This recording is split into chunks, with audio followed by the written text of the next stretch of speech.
All right, we finish out the week here on High Heat. This Rizzo Report is all about Kyle Wright. He is the real deal. Had the opportunity to do MLB Network Showcase game last night in Atlanta. It was Kyle Wright against Drew Smyly of the Cubs. A very good pitching matchup, a good, well-pitched game.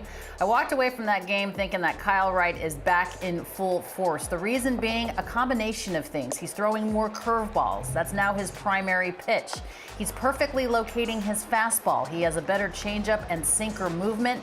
Brian Snitker, his manager, said the best thing that could have happened to Kyle Wright was the fact that he did have to spend most of the season last year in AAA. He was 10-5 with a 3.42 earned run average in 24 starts, but the good thing for him is he was able to get the start every fifth day.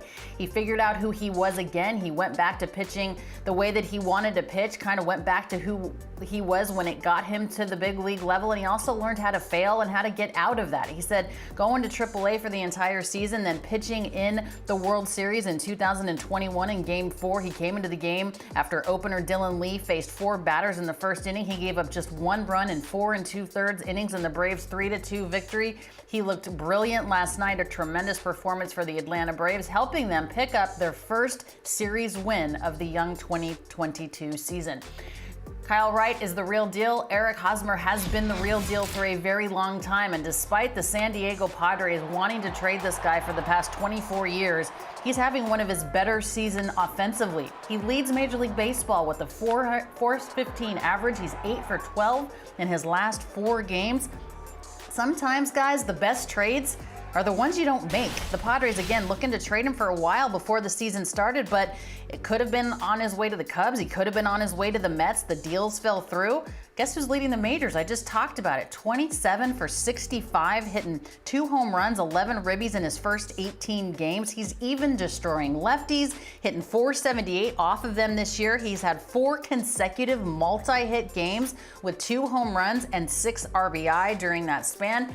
Good for Eric Hosmer. I've always been an Eric Hosmer fan, and despite always being in the conversation for trade talks, he is putting his bat and his money or his mouth where his money is, if you can say it that way. All right, moving from a team that has some promise this year, the San Diego Padres in the NL West, to the Cincinnati Reds in the NL Central. And raise your hand if you feel sorry for Joey Votto. I feel so badly for this guy in terms of being a veteran, a great presence in baseball, and having to suffer through what the Reds are doing this season. 3-16 so far this year. They have lost 14 of their last 15 games. I'm not the only one that's tired of it. Joey Votto is tired of it as well. This coming from C. Trent Rosecrans, the senior writer for the Cincinnati Reds. This is a quote from Votto. Quote, "This is awful to experience each and every day. We're competitors professionally. We're competitors. Our job is to win. To go out and get smacked around every day is anti-everything that we're about." He continues to say that, "For me, it's an awful and embarrassing experience. You have to keep going, but when you're in the middle of it, it's definitely embarrassing." Joey Votto, Mad Dog, is a two-nation treasure. I feel badly for him. I do believe him when he says that they as players are competitive. I'm not certain that right now the Cincinnati Reds as an organization is competitive, as they've kind of gotten rid of every single key player with the exception of Joey Votto. Of course, Jonathan India was the Rookie of the Year last year, had a tremendous year. You know, they have some veteran presence on that team. Kyle Farmer is there. They do have some good players, but they got rid of most of them. And then, of course, there were comments about, where the fans could go, that they would move. They're terrible this year. And as a competitive person, I would imagine this is incredibly annoying. Yeah, terrible. I mean, they set a terrible precedent with all those trades they made in spring training with Seattle, Sonny Gray, and you can't do that to your franchise. And they did. They ruined all hope. They put everybody on a downer, and as you said, this is what you get. I like Votto as much as you do. One thing. He signed a $250 million contract or thereabouts. He signed it with the Reds, and the Reds on a year-to-year basis, they haven't been for 20 years, are never going to be good every year. So if you're going to sign that I don't even think contract he's with asking for Cincinnati, them to. Yeah, but I don't think he's asking for them to be competitive every single year. But to do what they're doing this year and then have those comments made, I don't think anybody signs a $250 million contract thinking that you're going to be, you're going to win 107 games every single season. But this is ridiculous. I mean, you look around that clubhouse.